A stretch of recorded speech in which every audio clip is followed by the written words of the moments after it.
Have you ever gone silent when it mattered most? Walked away from a conversation only later to think, that's what I should have said? Or do you ever feel like what you're talking about is completely lost in translation?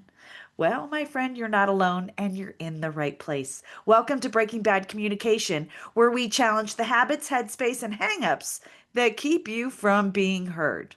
I'm Kathy Riley, communication strategist, founder of the Clarity Code, and your guide with over 25 years in the courtroom and 15 years as a speaker, trainer, and entrepreneur. This podcast is your real world playbook for mastering tough conversations, building unshakable confidence, and showing up with the kind of clarity that changes everything from boardrooms to break rooms to your own backyard. So if you're ready to ditch the second guessing and is speaking a way that actually lands and builds trust, let's break bad together. I'm so thankful you are here and tuning in, my friends. And today I wanted to share with you, it's just me today, it's just me, share with you some power moves you can do right here, right now, moving forward that will actually improve how other people hear you, understand you, see you, get them to lean in and pay attention. Because communication, how often are we talking to people and they just don't hear us? Not because that what we're saying is poor, right? We don't have a quality in the words that we're saying. It's because they can tune us out. There's so much noise. There's so much noise in the world right now. How can we step up as humans and communicate, up level the way we communicate so that we're seen, we're heard, and we're understood? So put your seatbelt on, my friends. We're going to talk about some three power moves that you can make, that you can incorporate. And I'm stuttering on my words, but we're just going to keep rolling with this. So the first power move or tool is to think about when you are speaking. And this is my three P's. I'm going to share with you three P's. The first is the power. It's the power behind your word. It's the energy behind the words you're using when you're talking to people. Well, are you even paying attention? What does it look like?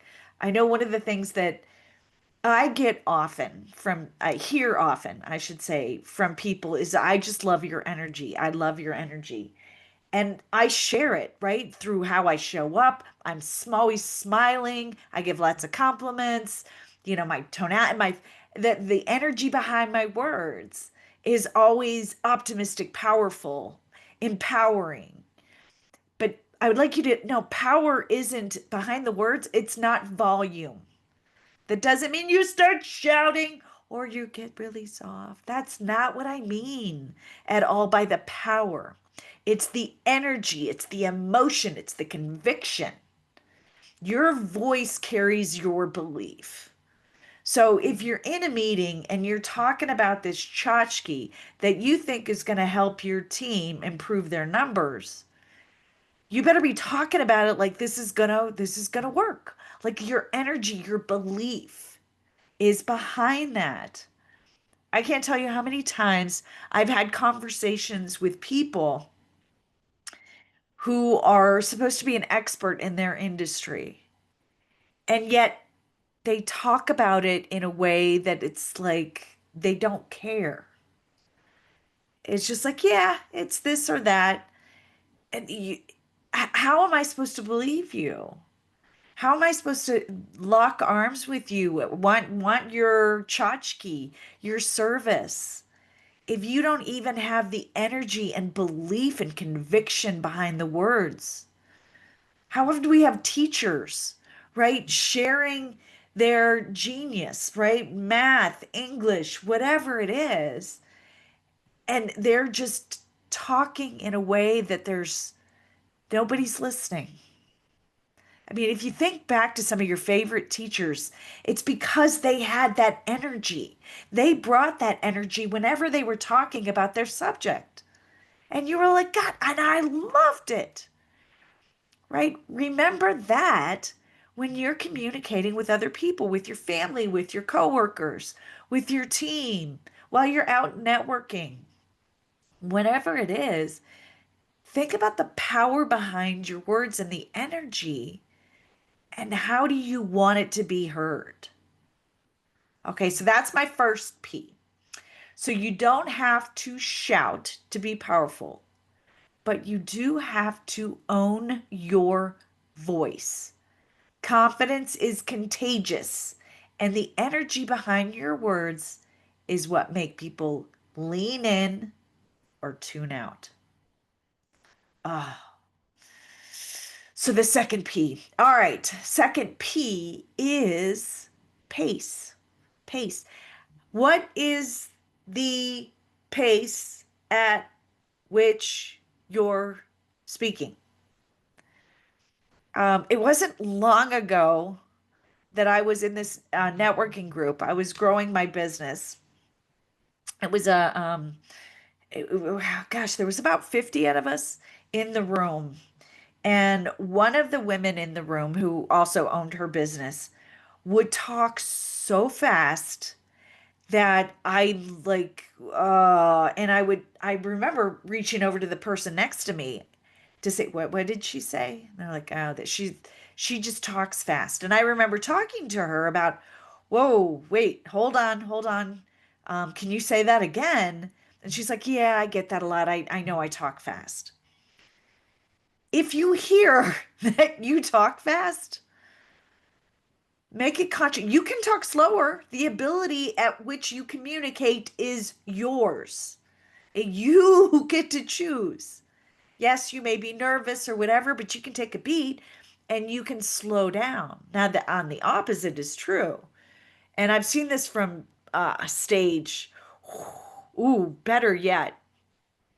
So here I am working as a litigation paralegal and was across the room, newly assigned to this attorney. He's the same age as me. I actually have had more experience because he went to law school. So I got a couple of years on him in the industry. But he was one of those people that, yeah, I just cranky. He's a kind of cranky guy. And I remember we started these meetings out, and oftentimes he would take his time to make a point and would make you really uncomfortable because he couldn't. And I think it was, it was probably how he was thinking, right? I don't think he was doing this to torture anybody, although it was torture, but he wouldn't get to his point. He would slow down, and I think he was just thinking a lot. So me being the helpful person that I am, and I use that, with the double-edged sword, it could be helpful. I would finish a sentence. And there were times that it was like, yeah, it was good. It was good, right? He's like, yes, that's what I mean. And so we would navigate. There was one time, and then so we were working together probably about 3 months now. And there was one time that he was especially slow, especially slow. And, we're working as in litigation, we bill by the hour, right? So time is money. Literally, time is money. And there was a lot that I had on my plate. There's a lot that he had on his plate. And I was again finishing his sentences, especially as he was slowing down, because I knew the direction, I knew what he wanted. I was pretty darn good at my job. I knew what he wanted. And he slammed his hand down on the table with a big bam. And do not interrupt me when I'm speaking. And I'm okay. So I was quiet. I'm like, that's it. You finish what you're saying. We ended the meeting and I moved on and I'm like, I'm done. I'm done. There's a way to say that and there's a way to not. But the point of the matter was he was so in his head speaking in such a slow, torturous, manner that it drove me nuts. So clearly, we were not ideal team members. But think about that. Are there times where other people finishes your sentences? Right? Are there times where people tell you to slow down? How are other people hearing you? What is the feedback that they're giving you? And pay attention because that's feedback. That's what that is. The genius is in the feedback. When they tell, okay, I'm speaking too fast. Let me take a beat. Let me practice saying things at a slower pace. All right, I'm talking too slow. Let me get to the point where I'm speeding up, right? I'm getting through these points, right? Whatever it is. Pace is important to maintain attention. So your audience, whether it's one to one or one to many, they're going to lean in, right? When you're on pace, when you're keeping up with their brain, your brain, we are in sync. That's what pace can do, is allow you to be in sync with the person you're talking with. And we're on the same page and we got the same beat and we're moving forward and it feels good and it's positive. That's what pace can do. Now, keep in mind, you can use pace to your advantage as well.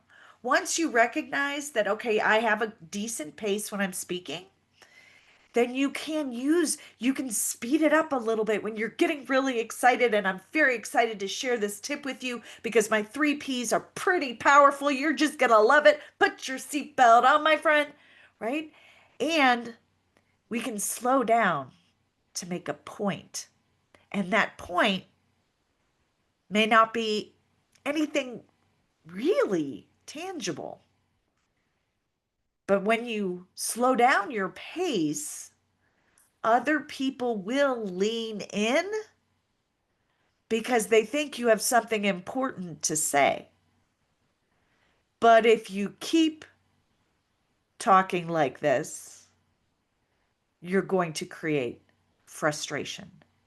So, pace is a powerful tool to get people excited and leaning into the conversation and staying connected with you. So, think of pace like a punctuation in real life. If you talk too fast, you risk streamrolling your point. If you talk too slow, people lose it, right? And they fall asleep. So you've got to find your sweet spot. What is for you is going to be different than me. That's going to be different from everybody else. But then know that you can also use pace to get people to lean in, to be a little more energetic, right? Or to get serious as you slow down. So pace is a powerful tool. Number three, my third P is pause. The power of pause. It is an underrated superpower. It really, really is. It gives people time to catch up. Oftentimes, when we're speaking with, our team, others, or even from stage, we ask questions. And yet, then we kind of steamroll into the next point. But what happens is you've got to give the other person's brain time to respond, to really digest the information that you're giving them. You've got to allow them to get the meaning. You've got to allow them to get their noodle working and to think. So that's where pause can come in. It's you pause after keywords for impact too.